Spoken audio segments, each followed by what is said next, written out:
श्रीलंका में ईस्टर के मौके पर हुए धमाकों में मरने वालों की तादाद बढ़कर 359 हो गई है।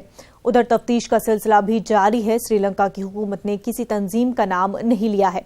हालांकि नायब वजीर दिफा रुवान सेनारत्ने ने दावा किया था कि ये हमला क्राइस्टचर्च हमलों की इंतकामी कार्रवाई हो सकती है। इस बीच आईएसआईएस ने इन हमलों की जिम्मेदारी कबूल की है। इस सिलसिले में आईएस की हामी न्यूज एजेंसी एमाक ने बयान जारी किया है।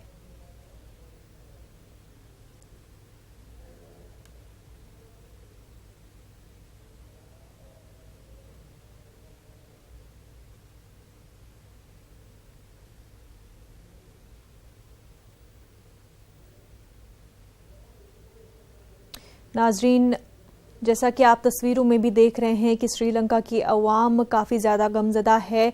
आपको बता दें कि ईस्टर के दिन 8 अलग अलग जगहों पर सिलसिलावार धमाके हुए और इन धमाकों में 300 से ज़्यादा अफराद हलाक हो गए और इन धमाकों की वजह से श्रीलंका में इस वक्त काफ़ी हालात कशीदा बने हुए हैं। लोगों में काफ़ी गम और गुस्सा है।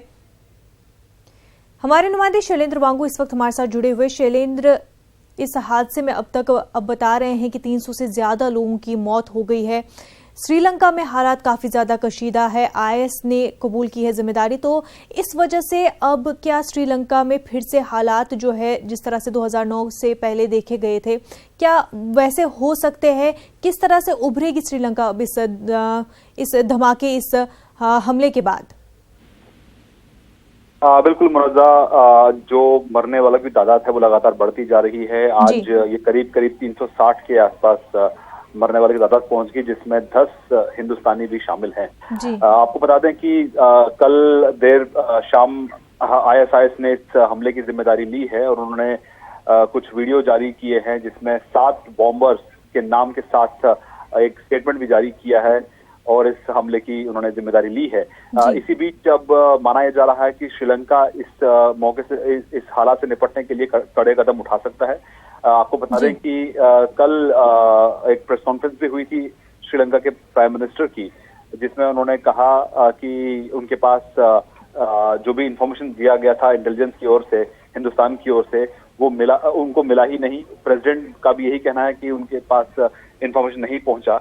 तो ऐसे में कहीं ना कहीं इंटरनल जो क्राइसिस है वो भी डेवलप हो रहे हैं इस वक्त श्रीलंका में। लेकिन इसी बीच अब माना जा रहा है कि आतंकवाद से निपटने के लिए कुछ ठोस कदम उठाए जा सकते हैं। वहीं इसी बीच इंटेलिजेंस होने के बावजूद कदम क्यों नहीं उठाए गए, इसको लेकर श्रीलंका के जो सिक्योरिटी हेड्स हैं, डिफेंस जो एस्टैब्लिशमेंट है, उसमें बड़ी तब्दीली हो सकती है। आज 2 अहम प्रेस कॉन्फ्रेंसेस हैं श्रीलंका में। एक तो अपोजिशन करने वाला है, उससे पहले आज वहां की गवर्नमेंट भी एक प्रेस कॉन्फ्रेंस करेगी इन हालातों को लेकर। और ये भी कहा जा रहा है कि जल्द ही श्रीलंका में बुर्के पर भी पाबंदी लगाई जा सकती है। इस तरह की रिपोर्ट्स फिलहाल वहां के मीडिया के हवाले से आ रही हैं। लेकिन ये एक बड़ा सेटबैक है और जिस तरह से आईएसआईएस ने इस हमले को अंजाम दिया है, कई सवाल खड़े करता है कि क्या आईएसआईएस वहां पर अपना बेस बनाने में कामयाब हो पाया है। इतनी बड़ी तादाद में अगर वहां पर हथियार और असला पहुंचता है तो ऐसे में कहीं ना कहीं बड़ी नाकामी श्रीलंकन इंटेलिजेंस की भी है।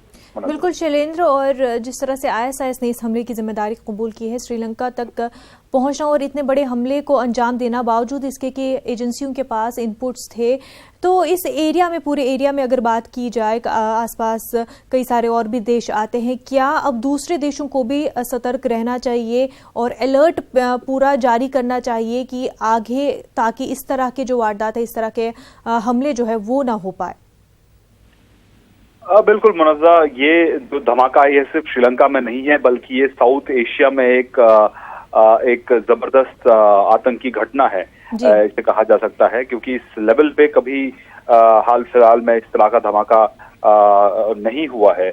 और ऐसे में जाहिर तौर पर श्रीलंका पड़ोसी मुल्क है हिंदुस्तान का, और हिंदुस्तान एक बहुत बड़ा देश है। तो ऐसे में सुरक्षा के जो इंतजाम है, जाहिर तौर पर उसके लिए काफी उसका अलर्ट रहना पड़ेगा।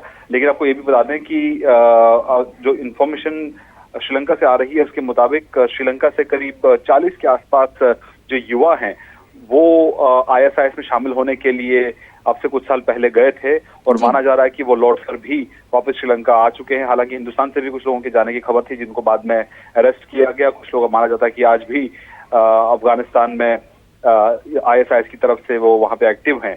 तो ऐसे में जाहिर तौर पर आईएसआईएस एक ग्लोबल एक थ्रेट है और सभी मुल्कों को एक साथ इसे निपटना होगा। ये सिर्फ श्रीलंका का प्रॉब्लम नहीं है, ये दुनिया भर के देशों के लिए एक बड़ी चुनौती है। इसलिए सभी देश इस वक्त जो है वो आईएसआईएस की इस कार्रवाई को लेकर इसकी निंदा कर रहे हैं। लेकिन ये भी जरूरत होगी कि आतंकवाद को लेकर जिस तरह से पनाह मिलती है न सिर्फ आईएसआईएस को बल्कि तमाम उन आतंकी गुटों को, तो उनके खिलाफ एकजुट होना होगा। और साथ ही साथ आईएसआईएस के खिलाफ अब कड़ी कार्रवाई करने का वक्त आ चुका है, क्योंकि ये सिर्फ श्रीलंका पर एक हमला नहीं है बल्कि जैसे मैंने आपको कहा है कि पूरे साउथ एशिया के लिए एक बड़ा खतरा बनता अब ये नजर आ रहा है। बल्कि आईएसआईएस का जो बेस है वो अब कहीं ना कहीं श्रीलंका में भी दिखाई दे रहा है। इससे पहले बांग्लादेश में भी माना जा रहा था कि आईएसआईएस के जो टेररिस्ट हैं वो वहां पर एक्टिव हो रहे हैं।